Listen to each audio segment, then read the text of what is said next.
ಆತ್ಮೀಯ ವೃತ್ತಿ ಬಾಂಧವರೇ, ಯೂಟ್ಯೂಬ್ ವೀಕ್ಷಕರೇ, ಆಜಾದ್ ಫಿಟ್ನೆಸ್ ಕ್ಲಬ್ ಯೂಟ್ಯೂಬ್ ಚಾನಲ್ಗೆ ನಿಮ್ಗೆಲ್ರಿಗೂ ಕೂಡ ಸ್ವಾಗತವನ್ನು ಕೊಡ್ತಾ, ಇವತ್ತಿನ ಈ ಒಂದು ವಿಡಿಯೋದಲ್ಲಿ ನಾನು ಭಾರತ ಜನಗಣತಿ 2027 ಇದರಲ್ಲಿ ಕಾರ್ಯನಿರ್ವಹಿಸುವಂತಹ ನಮ್ಮೆಲ್ಲ ಏನು ದೈಹಿಕ ಶಿಕ್ಷಣ ಶಿಕ್ಷಕರಿದ್ದಾರೆ, ಇತರ ಶಿಕ್ಷಕರಿದ್ದಾರೆ ಮತ್ತು ಸರ್ಕಾರಿ ನೌಕರರೇನಿದ್ದಾರೆ ಅವರಿಗೆ ಈ ಒಂದು ಗಣತಿ ಕಾರ್ಯಕ್ಕೆ ಆ ಕರ್ತವ್ಯವನ್ನ ನಿರ್ವಹಿಸಿದ್ದಕ್ಕಾಗಿ ಗೌರವಧನ ಎಷ್ಟು ಸಿಗುತ್ತೆ, ಅದ್ರ ಜೊತೆಯಲ್ಲಿ ಇತರ ಭತ್ಯೆಗಳು ಏನೇನಿದೆ, ಹಾಗೆಯೇ ಈ ಒಂದು ಕಾರ್ಯ ಯಾವ ರೀತಿ ನಡೀತದೆ, ತರಬೇತಿಗಳು ಯಾವ ರೀತಿ ನಡೀತದೆ, ತರಬೇತಿಯಲ್ಲಿ ಭಾಗವಹಿಸೋದಕ್ಕೆ ಇರುವಂತಹ ಭತ್ಯೆಗಳು ಏನು, ಎಲ್ಲ ವಿಷಯವನ್ನ ಅತಿ ಸರಳವಾಗಿ ತಿಳಿಸುವಂತಹ ಪ್ರಯತ್ನವನ್ನ ಮಾಡ್ತೇನೆ.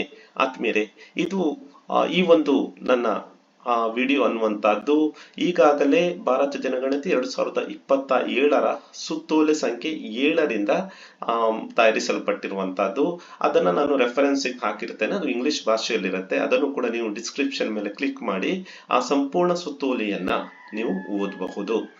ಇದೀಗ ನಾವು ನೋಡೋಣ ಮೊದಲಿಗೆ ಜನಗಣತಿ ಯಾವ ರೀತಿ ನಡೀತದೆ ಅನ್ನೋದ್ರ ಬಗ್ಗೆ. 2027 ಜನಗಣತಿ ಅನ್ನುವಂತಹದ್ದು 2 ಹಂತದಲ್ಲಿ ನಡೀಲಿಕ್ಕಿದೆ.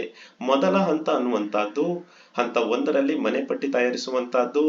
ಅದರ ಜೊತೆಯಲ್ಲಿ ವಸತಿ ಏನು ಜನಗಣತಿ ಇದೆ, ವಸತಿಗಳ ಗಣತಿ ಏನಿದೆ ಅದನ್ನ ಮಾಡಲಾಗುತ್ತೆ. ಅದು ಏಪ್ರಿಲ್ 2026ರಿಂದ ಸೆಪ್ಟೆಂಬರ್ 26ರವರೆಗೆ ನಡೀಲಿಕ್ಕಿದೆ. ಇದು ಪ್ರಥಮ ಹಂತದ ಗಣತಿಯಾಗಿರುತ್ತೆ.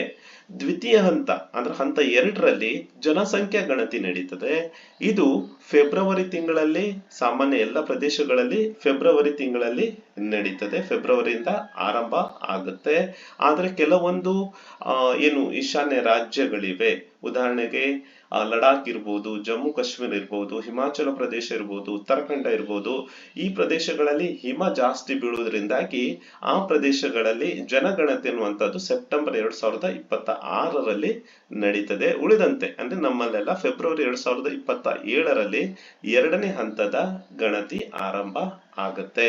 ಆದ್ಮೇಲೆ ಇಲ್ಲಿ ಗಮನಿಸಬೇಕಾದ ಅಂಶ ಏನಂದ್ರೆ ಈ ಒಂದು ಗಣತಿ ಅನ್ನುವಂತಹದ್ದು ಬಹಳ ಮುಖ್ಯವಾಗಿ ಅತ್ಯಾಧುನಿಕ ತಂತ್ರಜ್ಞಾನದ ಮೂಲಕ ಗುಣಮಟ್ಟದ ದತ್ತಾಂಶ ಸಂಗ್ರಹ ಮಾಡುವುದರ ಮೂಲಕ ವೇಗವಾಗಿ ಅಂಕಿ ಅಂಶಗಳನ್ನ ಬಿಡುಗಡೆ ಮಾಡುವುದಕ್ಕಾಗಿ ಯೋಜನೆ ಮಾಡಲಾಗಿರುವಂತಹದ್ದು. ಇದನ್ನ ನಾವು ತಿಳ್ಕೊಳ್ಬೇಕು.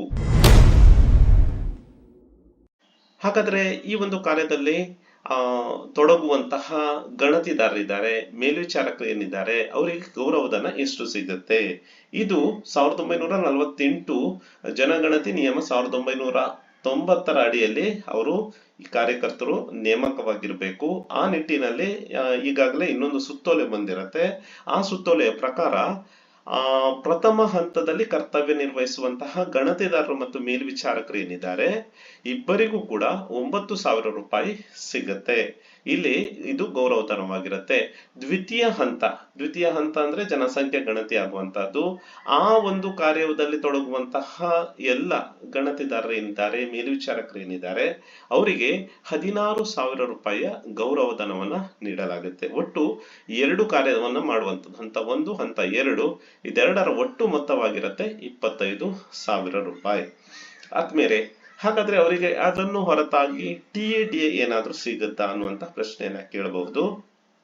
ಇಲ್ಲಿ ಸ್ಪಷ್ಟವಾಗಿ ಹೇಳಿದ್ದಾರೆ ಏನಂದ್ರೆ ಗಣತಿದಾರರು ಏನಿದ್ದಾರೆ ಅವರು ನಿಯೋಜಿತವಾಗಿರುವಂತಹ ಗಣತಿ ಬ್ಲಾಕ್ಗಳಿಗೆ ಭೇಟಿ ಕೊಡುವುದಕ್ಕಾಗಿ ಏನು ಹೋಗ್ತಾರೆ ಅದಕ್ಕೆ ಪ್ರತ್ಯೇಕವಾದಂತಹ TADA ನೀಡಲಾಗುವುದಿಲ್ಲ ಅನ್ನುವಂತಹ ಸ್ಪಷ್ಟವಾದ ಮಾರ್ಗದರ್ಶನವನ್ನ ಇದರಲ್ಲಿ ಉಲ್ಲೇಖ ಮಾಡಿರ್ತಾರೆ. ಮತ್ತು ಪ್ರತಿಯೊಬ್ಬರು ಕೂಡ ಇಲ್ಲಿ ಬಹಳ ಮುಖ್ಯವಾಗಿ ತಿಳಿಸುವುದೇನೆಂದ್ರೆ ಎಲ್ಲ ಗಣತಿದಾರರಿದ್ದಾರೆ, ಮೇಲ್ವಿಚಾರಕರಿದ್ದಾರೆ, ಅವರು ತನ್ನ ಸ್ವಂತ ಮೊಬೈಲ್ಗಳನ್ನ ಅವರು ಬಳಸಿ ಈ ಒಂದು ದತ್ತಾಂಶವನ್ನ ಸಂಗ್ರಹ ಮಾಡಬೇಕು ಅಂತ ತಿಳಿಸಿದ್ದಾರೆ.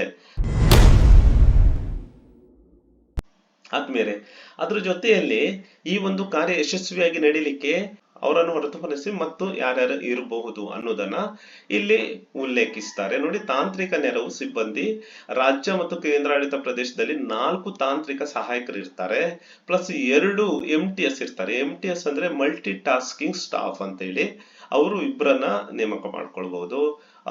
ಮತ್ತೆ ಪ್ರತಿ ಜಿಲ್ಲೆಗಳಲ್ಲಿ 2 ತಾಂತ್ರಿಕ ಸಹಾಯಕರು ಮತ್ತು ಒಬ್ರು MTS ಅನ್ನ ಮಲ್ಟಿ ಟಾಸ್ಕಿಂಗ್ ಸ್ಟಾಫ್ ಅನ್ನ, ಮಹಾನಗರ ಪಾಲಿಕೆಗಳಲ್ಲಿ 2 ತಾಂತ್ರಿಕ ಸಹಾಯಕರು, ಒಬ್ರು ಮಲ್ಟಿ ಟಾಸ್ಕಿಂಗ್ ಸ್ಟಾಫ್ ಅನ್ನ, ಮತ್ತೆ ಪ್ರತಿ ಚಾರ್ಜ್ಗಳಲ್ಲಿ ಒಬ್ರು ತಾಂತ್ರಿಕ ಸಹಾಯಕರನ್ನ ಅವರು ಗುತ್ತಿಗೆ ಆಧಾರದ ಮೇಲೆ ನೇಮಕ ಮಾಡಿಕೊಳ್ಳಬಹುದು ಅನ್ನೋದನ್ನ ಅವರು ಇಲ್ಲಿ ಸ್ಪಷ್ಟವಾಗಿ ಈ ಒಂದು ಸುತ್ತೋಲೆಯಲ್ಲಿ ತಿಳಿಸಿದ್ದಾರೆ. ಅದು ಎಷ್ಟು ಅವಧಿಗಾಗಿರುತ್ತೆ?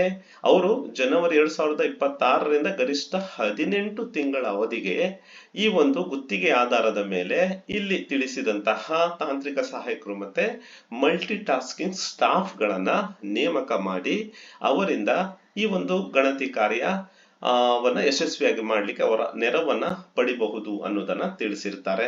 ಅವರ ವೇತನವನ್ನು ಕೂಡ ಇದರಲ್ಲಿ ಸ್ಪಷ್ಟವಾಗಿ ಹೇಳಿದ್ದಾರೆ. ತಾಂತ್ರಿಕ ಸಹಾಯಕರು ಗರಿಷ್ಠ ಮಾಸಿಕ ವೇತನ 25,000ವಾಗಿರುತ್ತೆ.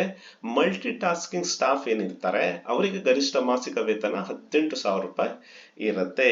ಅವರು ಗುತ್ತಿಗೆ ಆಧಾರದ ಮೇಲೆ ಅಪಾಯಿಂಟ್ ಆಗಿರ್ತಾರೆ. ಔಟ್ಸೋರ್ಸಿಂಗ್ ಸಂಸ್ಥೆ ಮೂಲಕ ಮಾತ್ರ ಅವರನ್ನ ಏನು ಆಯ್ಕೆ ಮಾಡಲಾಗುತ್ತೆ. ಅವರನ್ನ ಗುತ್ತಿಗೆ ಆಧಾರದ ಮೇಲೆ ಅವರನ್ನ ಸಿಬ್ಬಂದಿಯನ್ನ ನೇಮಕ ಮಾಡಲಾಗುತ್ತೆ. ಅವ್ರು ಯಾವುದೇ ಹಕ್ಕನ್ನ ಕ್ಲೈಮ್ ಮಾಡ್ಲಿಕ್ಕಿಲ್ಲ. ಇಲ್ಲಿ ಮೊದಲೇ ಹೇಳಿರ್ತಾರೆ ಅವರ ನಿಯಮಿತ ಸೇವೆ ಆಗಿರುತ್ತೆ. EPF ಅನ್ನ, ESIC ಅನ್ನ ಅಥವಾ ಇತರ ಯಾವುದೇ ಹಕ್ಕುಗಳನ್ನ ಅವರು ಕ್ಲೈಮ್ ಮಾಡ್ಲಿಕ್ಕೆ ಅವಕಾಶ ಇರುವುದಿಲ್ಲ. ಜೊತೆಯಲ್ಲಿ ಅವರು 18 ತಿಂಗಳ ನಂತರ ಆಟೋಮೆಟಿಕ್ ಆಗಿ ಅವರು ಈ ಒಂದು ಕಾರ್ಯದಿಂದ ಸ್ವಯಂಚಾಲಿತವಾಗಿ ಈ ಕಾರ್ಯ ನಿಲ್ಲತ್ತೆ, ಅವರು ಟರ್ಮಿನೇಟ್ ಆಗ್ತಾರೆ. ಆದ್ಮೇಲೆ ಇದ್ರ ಜೊತೆಯಲ್ಲಿ ನೆಕ್ಸ್ಟ್ ಏನಿದೆ, ಬಹಳ ಮುಖ್ಯವಾಗಿ ನೆಕ್ಸ್ಟ್ ಬರುವಂತದ್ದು ಮೂಲಸೌಕರ್ಯ ನೆರವು. ಈ ಮೂಲಸೌಕರ್ಯ ನೆರವನ್ನು ಕೂಡ ಪ್ರತಿಯೊಂದು ಹಂತದಲ್ಲಿ ಪಡಿಲಿಕ್ಕೆ ಇಲ್ಲಿ ಅವಕಾಶವನ್ನ ಕೊಟ್ಟಿದ್ದಾರೆ. ಮೂಲಸೌಕರ್ಯ ನೆರವು ಅಂದ್ರೆ ಏನು? ಉದಾಹರಣೆಗೆ IT ಮೂಲಸೌಕರ್ಯ ಇರ್ತದೆ. ಉದಾಹರಣೆ ಕಂಪ್ಯೂಟರ್ ಇರ್ಬೋದು, ಸಾಫ್ಟ್ವೇರ್ ಇರ್ಬೋದು, ಪ್ರಿಂಟರ್ ಇರ್ಬೋದು, UPS, ಇಂಟರ್ನೆಟ್, ಟೇಬಲ್, ಕುರ್ಚಿ ಎಲ್ಲವನ್ನ ವ್ಯವಸ್ಥೆ ಮಾಡ್ಕೊಳ್ಳಿಕ್ಕೆ ಅಥವಾ ಖರೀದಿ ಮಾಡ್ಲಿಕ್ಕೆ. ಎರಡನೇದು ಇಂಧನ ಅಥವಾ ವಾಹನ ಬಾಡಿಗೆ, ಅದು ಮೇಲ್ವಿಚಾರಣೆ ಮತ್ತು ತಪಾಸಣೆಗಾಗಿ ಹೋಗುವಂತಹ ಅಥವಾ ಪ್ರವಾಸಕ್ಕಾಗಿ ಹೋಗುವಂತಹ ಅಧಿಕಾರಿಗಳ ಏನು ಇಂಧನ ಇದೆ, ವೆಹಿಕಲ್ ಇದು, ಅದರ ಜೊತೆಯಲ್ಲಿ ಅದರ ವಾಹನ ಬಾಡಿಗೆ. ಮತ್ತೊಂದು ನಿರ್ವಹಣಾ ವೆಚ್ಚ ಅಂತ ಬರುತ್ತೆ ಇದರಲ್ಲಿ. ಮೂರನೇದು ಪ್ರಚಾರ, ಸಾಗಾಣಿಕೆ, ಲೇಖನ ಸಾಮಗ್ರಿ, ಮುದ್ರಣ, ಪ್ರಿಂಟಿಂಗ್, ಛಾಯಾಪ್ರತಿ, ಫೋಟೋಸ್, ಇದೆಲ್ಲದಕ್ಕೂ ಕೂಡ, ಸಭೆ ಮೀಟಿಂಗ್ ಮಾಡಿದ್ದಕ್ಕೆ ಇದೆಲ್ಲದಕ್ಕೂ ಕೂಡ ಇದು ನಿರ್ವಹಣಾ ವೆಚ್ಚದಲ್ಲಿ ಬರುತ್ತೆ. ಈ ಮೂರನ್ನು ಕೂಡ ಕ್ಲೈಮ್ ಮಾಡ್ಲಿಕ್ಕೆ ಅವಕಾಶವನ್ನ ಕೊಟ್ಟಿದ್ದಾರೆ. ಇದು ಎಷ್ಟೆಷ್ಟು ಹಣ ಎಲ್ಲೆಲ್ಲಿ ಸಿಗುತ್ತೆ ಇದ್ರ ಬಗ್ಗೆ ಹೇಳ್ತಾರೆ. ಮೂಲಸೌಕರ್ಯ ನೆರವು ಅನ್ನುವಂಥದ್ದು ರಾಜ್ಯ ಮತ್ತು ಕೇಂದ್ರಾಡಳಿತ ಪ್ರದೇಶಗಳಲ್ಲಿ ಪ್ರತಿ ವಿಧಕ್ಕೆ, ಅಂದ್ರೆ ರಾಜ್ಯ ಮತ್ತು ಕೇಂದ್ರಾಡಳಿತ ಪ್ರದೇಶ, ಉದಾಹರಣೆ ನಮ್ಮ ಕರ್ನಾಟಕಕ್ಕಾದ್ರೆ ರಾಜ್ಯ ಮಟ್ಟದಲ್ಲಿ 10 ಲಕ್ಷ ರೂಪಾಯಿಯನ್ನ ಈಗಾಗಲೇ ತಿಳಿಸಿದಂತೆ ಈ 3 ಕಾರ್ಯಗಳಿಗೆ, ಯಾವುದಕ್ಕೆ? IT ಮೂಲಸೌಕರ್ಯ, ಇಂಧನ ಮತ್ತು ವಾಹನ ಬಾಡಿಗೆ, ನಿರ್ವಹಣಾ ವೆಚ್ಚ, ಇದು 3ಕ್ಕೆ ಸೇರಿ 10 ಲಕ್ಷ ರೂಪಾಯಿಯನ್ನ ನೀಡಲಾಗುತ್ತೆ. ಪ್ರತಿ ಜಿಲ್ಲೆಗಳಿಗೆ 5 ಲಕ್ಷ ರೂಪಾಯಿಯನ್ನು ನೀಡಲಾಗುತ್ತೆ. ಪ್ರತಿ ಚಾರ್ಜ್ಗಳಿಗೆ, ಉದಾಹರಣೆಗೆ ತಾಲೂಕಾ ಮಟ್ಟದಲ್ಲಾದ್ರೆ ಅದಕ್ಕೆ 1 ಲಕ್ಷ ರೂಪಾಯಿಯನ್ನ ನೀಡಲಾಗುತ್ತೆ. ಇದು 3ಕ್ಕೆ ಸೇರಿ 1 ಲಕ್ಷ ತಾಲೂಕು ಅಥವಾ ಪ್ರತಿ ಚಾರ್ಜ್ಗಳಿಗೆ, ಪ್ರತಿ ಜಿಲ್ಲೆಗೆ 5 ಲಕ್ಷ, ರಾಜ್ಯ ಮಟ್ಟದಲ್ಲಿ 10 ಲಕ್ಷವನ್ನ ಮೂಲಸೌಕರ್ಯ ಅಭಿವೃದ್ಧಿಗೆ ಅಥವಾ ಮೂಲಸೌಕರ್ಯದ ನೆರವು ಪಡಿಲಿಕ್ಕೆ ಒಂದು ಫೈನಾನ್ಷಿಯಲ್ ಹೆಲ್ಪ್ ಅನ್ನುವಂಥದ್ದು, ನೆರವು ಅನ್ನುವಂಥದ್ದು ದೊರೀತದೆ.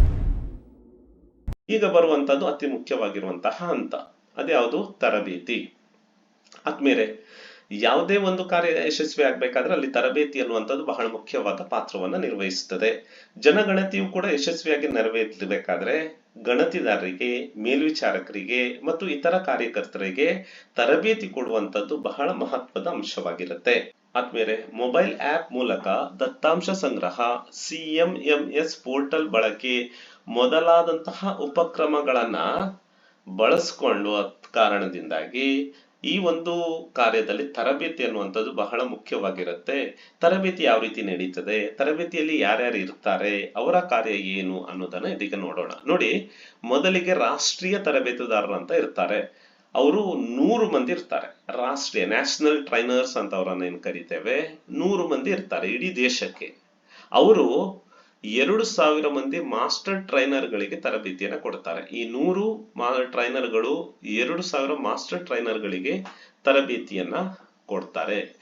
ಈ 2,000 ಮಾಸ್ಟರ್ ಟ್ರೈನರ್ ಏನಿರ್ತಾರೆ ಅವರು ತರಬೇತಿಯನ್ನ ಪಡೆದು ಮುಂದಿನ ಹಂತಕ್ಕೆ ಅಂದ್ರೆ ಕ್ಷೇತ್ರ ತರಬೇತುದಾರರಿಗೆ ತರಬೇತಿಯನ್ನ ಕೊಡ್ತಾರೆ. ಎರಡನೇ ಹಂತದಲ್ಲಿ ಈ 44 ಫೀಲ್ಡ್ ಟ್ರೈನರ್ಸ್ ಏನಿರ್ತಾರೆ ಅವರು ಏನ್ ಮಾಡ್ತಾರೆ ಅಂದ್ರೆ ಗಣತಿದಾರರಿಗೆ ಮತ್ತು ಮೇಲ್ವಿಚಾರಕರಿಗೆ ತರಬೇತಿಯನ್ನು ಕೊಡ್ತಾರೆ. ಒಟ್ಟು 31 ಲಕ್ಷ ಗಣತಿದಾರರು ಮತ್ತು ಮೇಲ್ವಿಚಾರಕರನ್ನ ನೇಮಕಾತಿ ಮಾಡಲಾಗುತ್ತೆ. ಈ 31 ಲಕ್ಷ ಏನು ಗಣತಿದಾರರಿದ್ದಾರೆ, ಮೇಲ್ವಿಚಾರಕರಿದ್ದಾರೆ, ಅವರಿಗೆ ತರಬೇತಿ ನೀಡುವಂತಹ ಜವಾಬ್ದಾರಿ ಈ 44,000 ಫೀಲ್ಡ್ ಟ್ರೈನರ್ಸ್ಗೆ ಇರುತ್ತೆ. ಇವರು ತಾಲೂಕು ಹಂತದಲ್ಲಿ 5 ಮಂದಿ 4 ಮಂದಿ ಅವರನ್ನ ಆಯ್ಕೆ ಮಾಡಲಾಗುತ್ತೆ. ಅವರು ಜಿಲ್ಲಾ ಮಟ್ಟಕ್ಕೆ ಹೋಗಿ ಮಾಸ್ಟರ್ ಟ್ರೈನರ್ಸ್ ಗಳಿಂದ ತರಬೇತಿಯನ್ನ ಪಡಿತಾರೆ. ಈ ಮಾಸ್ಟರ್ ಟ್ರೈನರ್ಗಳು 100 ರಾಷ್ಟ್ರೀಯ ತರಬೇತುದಾರರು ಏನಿರ್ತಾರೆ ಅವರಿಂದ ತರಬೇತಿಯನ್ನ ಪಡ್ಕೊಳ್ತಾರೆ. ಈ ಮೂಲಕ ತರಬೇತಿ ಅನ್ನುವಂಥದ್ದು ಪ್ರತಿ ಗಣತಿದಾರರಿಗೆ ಮತ್ತು ಮೇಲ್ವಿಚಾರಕರಿಗೆ ತಲುಪ್ತದೆ. ಹಾಗಾದ್ರೆ ಈ ತರಬೇತಿ ನೀಡುವಂತಹ ತರಬೇತುದಾರರಿಗೆ ಯಾವ ರೀತಿ ಭತ್ಯೆಯನ್ನ ಕೊಡಲಾಗುತ್ತೆ, ಅದರ ಮೊತ್ತ ಹೇಗೆ ಸಿಗುತ್ತೆ, ಆ ಗೌರವಧನ ಏನಿದೆ, ಭತ್ಯೆ ಏನಿದೆ, ಅದರ ಬಗ್ಗೆ ನಾವು ತಿಳ್ಕೊಳ್ಳೋಣ. ಆದ್ಮೇಲೆ ಪ್ರಥಮವಾಗಿ ರಾಜ್ಯ ಮತ್ತು ಜಿಲ್ಲಾ ಮಟ್ಟದ ಏನು ಅಧಿಕಾರಿಗಳು ಇರ್ತಾರೆ ಅವರಿಗೆ ತರಬೇತಿ ಭತ್ಯೆ ಅಂತ ಹೇಳಿ ಪ್ರತಿ ದಿನಕ್ಕೆ ಪ್ರತಿ ವ್ಯಕ್ತಿಗೆ 650 ರೂಪಾಯಿ ಸಿಗುತ್ತೆ. ಇದು ತರಬೇತಿ ಭತ್ಯೆ, ಇದು ಗೌರವಧನ ಅಲ್ಲ, ಬದಲಾಗಿ ತರಬೇತಿ ಭತ್ಯೆ ಕೊಡಬೇಕು ಅನ್ನೋದನ್ನ ಇದರಲ್ಲಿ ತಿಳಿಸಿದ್ದಾರೆ. ಸಾಮಾನ್ಯ ಪ್ರದೇಶ ಆಗಿದ್ರೆ ಅಲ್ಲಿ ಫೀಲ್ಡ್ ಟ್ರೈನರ್ಸಿಗೆ ಏನಿದೆ ಅವರಿಗೆ 600 ರೂಪಾಯಿಯನ್ನ ಪ್ರತಿ ದಿನ ಪ್ರತಿ ತರಬೇತಿಗೆ ಪ್ರತಿ ವ್ಯಕ್ತಿಗೆ ಕೊಡಬೇಕು ಅಂತ ಹೇಳಿದ್ದಾರೆ. ಅದರ ಜೊತೆಯಲ್ಲಿ ಗುಡ್ಡಗಾಡು ಪ್ರದೇಶ ಆಗಿದ್ರೆ 1,000 ರೂಪಾಯಿಯನ್ನ ಏನು ಫೀಲ್ಡ್ ಟ್ರೈನರ್ಸಿಗೆ FT ಗಳಿಗೆ ಪ್ರತಿ ದಿನಕ್ಕೆ ಪ್ರತಿ ವ್ಯಕ್ತಿಗೆ ಕೊಡಬೇಕು ಅಂತ ಹೇಳ್ತಾರೆ. ಮುಂದೆ ಗಣತಿದಾರರಿಗೆ ಮತ್ತು ಮೇಲ್ವಿಚಾರಕರಿಗೆ 600 ರೂಪಾಯಿಯನ್ನ ತರಬೇತಿ ಭತ್ಯೆಯಾಗಿ ನಿಗದಿಪಡಿಸಲಾಗಿದೆ. ಪ್ರತಿ ವ್ಯಕ್ತಿಗೆ ಪ್ರತಿ ದಿನಕ್ಕೆ ಒಂದು ದಿನದ ತರಬೇತಿಗೆ 600 ರೂಪಾಯಿ ತರಬೇತಿ ಭತ್ಯೆ ಆಗಿರುತ್ತೆ. ಈಶಾನ್ಯ ರಾಜ್ಯಗಳಲ್ಲಿ ಅದು ವಸತಿ ತರಬೇತಿ ಆಗಿದ್ರೆ 3,000 ರೂಪಾಯಿಯನ್ನ ಅವರು ಕ್ಲೈಮ್ ಮಾಡ್ಲಿಕ್ಕೆ ಅವಕಾಶ ಇರುತ್ತೆ, ಅದು ಅಗತ್ಯ ಬಿದ್ದರೂ ಮಾತ್ರ ಅಂತ ಹೇಳ್ತಾರೆ. ಇಲ್ಲಿ ಇನ್ನೊಂದು ಅಂಶವನ್ನ ಅವರು ಉಲ್ಲೇಖಿಸಿದ್ದಾರೆ, ಇದನ್ನು ಕೂಡ ನಾವು ನೆನ್ಪಿಟ್ಕೊಳ್ಬೇಕೇನಂದ್ರೆ ಗಣತಿದಾರರು ಮತ್ತು ಮೇಲ್ವಿಚಾರಕರು ಏನಿರ್ತಾರೆ ಅವರಿಗೆ 600 ರೂಪಾಯಿ ಮೊತ್ತದಲ್ಲಿ 200 ರೂಪಾಯಿಯನ್ನ ಪ್ರತಿದಿನ ಅವರಿಗೆ ಪಾನೀಯ, ಅವರಿಗೆ ಕಾಫಿ ಟೀ ಅಥವಾ ಅವರಿಗೆ ಟಿಫನ್ ವ್ಯವಸ್ಥೆಗಾಗಿ 200 ರೂಪಾಯಿಯನ್ನ ಖರ್ಚು ಮಾಡ್ಲಿಕ್ಕೆ ಅವಕಾಶ ಸಿಗುತ್ತೆ. ಇಲ್ಲಿ 200 ರೂಪಾಯಿ ಕೂಡ ಅದು ಸೇರಿರ್ತದೆ ಅನ್ನೋದನ್ನ ತಿಳಿಸಿದ್ದಾರೆ. ಸೊ 200 ರೂಪಾಯಿ, ಆ 200 ರೂಪಾಯಿ ಸೇರಿ ಒಟ್ಟು 600 ರೂಪಾಯಿಯನ್ನ ತರಬೇತಿ ಭತ್ಯೆಯಾಗಿ ನಿಗದಿಪಡಿಸಲಾಗಿದೆ ಪ್ರತಿದಿನ ಪ್ರತಿ ವ್ಯಕ್ತಿಗೆ. ಇಲ್ಲಿ ಸ್ವಲ್ಪ ಚೇಂಜ್ ಆಗುತ್ತೆ ರಾಜ್ಯ ಮತ್ತು ಜಿಲ್ಲಾ ಮಟ್ಟದ ಅಧಿಕಾರಿಗಳಿಗೆ. ಹಾಗಾದ್ರೆ ಈ ಒಂದು ತರಬೇತಿಯಲ್ಲಿ ಭಾಗವಹಿಸುವಂತಹ ಈ ಒಂದು ಅಧಿಕಾರಿಗಳೇನಿರ್ತಾರೆ, ತರಬೇತುದಾರರೇನಿದ್ದಾರೆ, ಅವರಿಗೆ ಗೌರವಧನ ಹೇಗೆ ಸಿಗುತ್ತೆ ನೋಡಿ. ಇಲ್ಲಿ ಗೌರವಧನ MT ಮಾಸ್ಟರ್ ಟ್ರೈನರ್ಸ್ ಅವರಿಗೆ 1,800 ರೂಪಾಯಿ ಪ್ರತಿ ದಿನಕ್ಕೆ ನಿಗದಿಪಡಿಸಲಾಗಿರುತ್ತೆ. ಅದರಲ್ಲಿ ಒಂದು ವೇಳೆ ಅವರು ಒಂದು ಜಿಲ್ಲೆಯಿಂದ ಇನ್ನೊಂದು ಜಿಲ್ಲೆಗೆ ಹೋಗ್ಬೇಕಾದಂತ ಪರಿಸ್ಥಿತಿ ಬಂದ್ರೆ ಗರಿಷ್ಠ ಪ್ರಯಾಣ ಭತ್ಯೆಯಾಗಿ 4,000 ರೂಪಾಯಿನ ಅವರು ಕ್ಲೈಮ್ ಮಾಡ್ಲಿಕ್ಕೆ ಅವಕಾಶ ಇದೆ. ಬೇರೆ ಜಿಲ್ಲೆಗೆ ಅವರಿಗೆ ಒಂದು ವೇಳೆ ಹೋಗ್ಬೇಕಾದ್ರೆ ಪ್ರಯಾಣ ಭತ್ಯೆ, ಇಲ್ಲ ಆದ್ರೆ ಪ್ರತಿ ದಿನಕ್ಕೆ ಪ್ರತಿ ತರಬೇತಿಗೆ ಪ್ರತಿ ಮಾಸ್ಟರ್ ಟ್ರೈನರಿಗೆ 1,800 ರೂಪಾಯಿಯನ್ನ ನಿಗದಿಪಡಿಸಲಾಗಿದೆ. ಫೀಲ್ಡ್ ಟ್ರೈನರಿಗೆ 1,000 ರೂಪಾಯಿಯನ್ನ ನಿಗದಿಪಡಿಸಲಾಗಿದೆ ಪ್ರತಿ ದಿನಕ್ಕೆ. ಈಶಾನ್ಯ ಭಾಗದ ತರಬೇತುದಾರರಾಗಿದ್ರೆ ಅವರಿಗೆ ವಿಶೇಷವಾಗಿ 1,000 ರೂಪಾಯಿ ಏನಿದೆ ಅದನ್ನ ತರಬೇತಿಗೆ ತೆರಳಲಿಕ್ಕೆ ಅವರು ರಾಜ್ಯಗಳ ವಸತಿಯಲ್ಲಿ ಉಳಿಬೇಕಾದಂತ ಪರಿಸ್ಥಿತಿ ಬಂದ್ರೆ, ಈಶಾನ್ಯ ರಾಜ್ಯಗಳಲ್ಲಿ ವಸತಿ ತರಬೇತಿಗೆ ತೆರಳಬೇಕಾದಂತ ಪರಿಸ್ಥಿತಿ ಬಂದ್ರೆ ಅವರಿಗೆ 1,000 ರೂಪಾಯಿಯನ್ನ ಪ್ರಯಾಣ ಭತ್ಯೆಯಾಗಿ ನಿಗದಿಪಡಿಸಲಾಗಿರುತ್ತೆ. ನೆಕ್ಸ್ಟ್ ಮುಂದೆ ಬರುವಂತ ನಿಧಿ ವಿತರಣೆ, ಅದರಲ್ಲಿ ಮಹಾ ರಿಜಿಸ್ಟ್ರಾರ್ ಕಚೇರಿ ಇರ್ತದೆ, ಅಲ್ಲಿಂದ ಅನುದಾನ ವರ್ಗಾವಣೆ ಆಗತ್ತೆ, ರಾಜ್ಯ ಕೇಂದ್ರಾಡಳಿತ ಪ್ರದೇಶಕ್ಕೆ ಹೋಗುತ್ತೆ, ಅಲ್ಲಿಂದ ಜಿಲ್ಲಾಡಳಿತಕ್ಕೆ ಹೋಗುತ್ತೆ. ಜಿಲ್ಲಾಡಳಿತದವರು ತಕ್ಷಣ ಕ್ರಮವನ್ನ ಜರುಗಿಸಬೇಕು ಅಂತ ಹೇಳ್ತಾರೆ. ಮತ್ತೆ ಇದರ ವೆಚ್ಚ ಲೆಕ್ಕಪತ್ರವನ್ನ ಪ್ರತಿ ತ್ರೈಮಾಸಿಕಕ್ಕೆ ಅವರು ಒಪ್ಪಿಸಬೇಕು, ಅದನ್ನ ಮೇಲ್ ಮಾಡಬೇಕು ಅನ್ನೋದನ್ನು ಕೂಡ ಇಲ್ಲಿ ತಿಳಿಸಿದ್ದಾರೆ. ಆದ್ಮೇಲೆ ಇದಿಷ್ಟು ಗಣತಿ ಕಾರ್ಯದಲ್ಲಿ ಕರ್ತವ್ಯ ನಿರ್ವಹಿಸುವಂತಹ ಏನು ಗಣತಿದಾರರಿದ್ದಾರೆ, ಮೇಲ್ವಿಚಾರಕರಿದ್ದಾರೆ, ತರಬೇತಿದಾರರಿದ್ದಾರೆ, ಅವರಿಗೆ ಸಿಗುವಂತಹ ಸೌಲಭ್ಯಗಳು ಮತ್ತು ತರಬೇತಿಯ ರೂಪುರೇಷೆಗಳು. ಈ ಒಂದು ವಿಡಿಯೋವನ್ನು ವೀಕ್ಷಿಸಿದ ತಮಗೆಲ್ಲರಿಗೂ ಕೂಡ ಕೃತಜ್ಞತೆಯನ್ನು ಸಲ್ಲಿಸ್ತಾ